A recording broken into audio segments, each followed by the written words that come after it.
Praise the lord. యేసునామమే జయము. మన రక్షకుడు మన విమోచకుడైన యేసుక్రీస్తు పరిశుద్ధమైన నామంలో అందరికీ వందనాలు. చిన్న ప్రార్థన ద్వారా రాత్రికాల వాక్య భాగం ధ్యానించుకుందాము. పరిశుద్ధుడ మహాగణుడైన దేవ యేసయ్య, సర్వాధికారినైనా మీకు వేలది వందనములు, కృతజ్ఞత స్తుతి స్తోత్రం చెల్లించుకుంటున్నాను దేవరాత్రి కాల సమయంలో ప్రభు వాక్య భాగం ధ్యానిస్తుండగా వాక్య భాగం అర్థమవుట్లు సహాయం చేసి మీ కృపలో బలపరిచి మీకు మాదిరి మమ్మల్ని నడిపించమని చిన్న ప్రార్థన నామంలో అడిగి వేడుకుంటున్నాను తండ్రి. Amen amen. కీర్తనల గ్రంథం 136వ అధ్యాయము 25వ వచనం. సమస్త జీవులకును ఆయన ఆహారం ఇచ్చుచున్నాడు, ఆయన కృప నిరంతరం ఉండును. ఆమె దేవుడి వాక్య భాగం దీవించును కాక.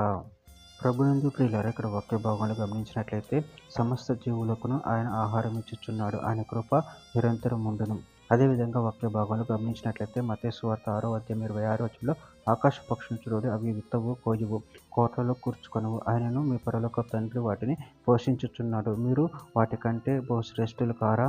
కీర్తన గ్రంథం 104వ అధ్యాయం 27వ వచనం. తగిన కాలము నువ్వు వాటికి ఆహారం ఇచ్చేదవని ఇవన్నీ నీ దయ కొరకు కనిపెట్టుచున్నవి.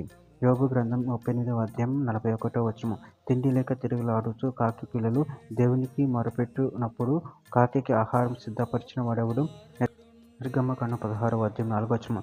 యెహోవా మోషేను చూచి, ఇదిగో నేను ఆకాశం నుండి మీ కొరకు ఆహారమును కురిపించెదను, వారు నా ధర్మశాస్త్రం అనుసరించి నడుతురో లేదో అని నేను వారిని పరీక్షించినట్లు ఈ ప్రజలు వెళ్ళి ఏ నాటి బెత్తం ఆనాడు కూర్చుకొనవలెను.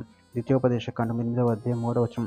ఆహారం వలనే కాక యెహోవా సెలవిచ్చిన ప్రతి మాట వలన నరులు బ్రతుకుదరని నీకు తెలియజేయుటకు ఆయన నిన్ను అణిచి నీకు ఆకలి కలగచేసి నీవే గాని నీ పితరులే గాని ఎన్నడెరగని మన్నాతో నిన్ను పోషించెను.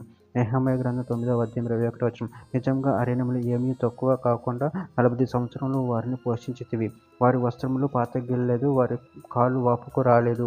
కొరింథీయులకు రాసిన 2వ పత్రిక 9వ అధ్యాయం 8వ వచనం. మరియు అన్నిటి యందు ఎల్లప్పుడూ మీలో మీరు సర్వ సమృద్ధి గలవారు, ఉత్తమమైన ప్రతి కార్యం చేయుటకు దేవుడు మీ ఎడల సమస్త విధములైన కృపను విస్తరింప చేయగలడు. చివరిగా ఒక మాట, యెషయా గ్రంథం 54వ అధ్యాయం 10వ వచనం. పర్వతం తొలగిపోయిన మెట్టలు తత్తరిల్లును, నా కృప నిన్ను విడిచిపోదు, సమాధాన విషయమైన నా నిబంధన తొలగిపోదని నీ యందు జాలిపడు యెహోవా సెలవిచ్చుచున్నాడు. ఆమెన్. దేవుడి వాక్య భాగం దీవించిన కాక చిన్న ప్రార్థన చేసుకుందాము. పరిశుద్ధుడ ప్రేమగల దేవేశైనా మీరు ఇచ్చిన వాక్యాన్ని బట్టి ప్రభావం కృతజ్ఞతలు చెల్లించుకుంటాను తండ్రి. ఆయన సమస్తమునకు ఆహారం దయచే దేవుడు మీరే ఉన్నారు ప్రభావ. ఆయన నిత్యం నీ ధర్మశాస్త్రం అనుసరించి నిన్ను మహిమపరిచి కనపరిచి నీకు మహాకరంగా జీవించే వారు కూడా శక్తిని బలాన్ని మాకు అనుగ్రహించి మీ ప్రేమ కృప మనం బలపరచమని చిన్న ప్రార్థన ఈ నామములో అడిగి వేడుకుంటున్నాను తండ్రి. Amen amen amen.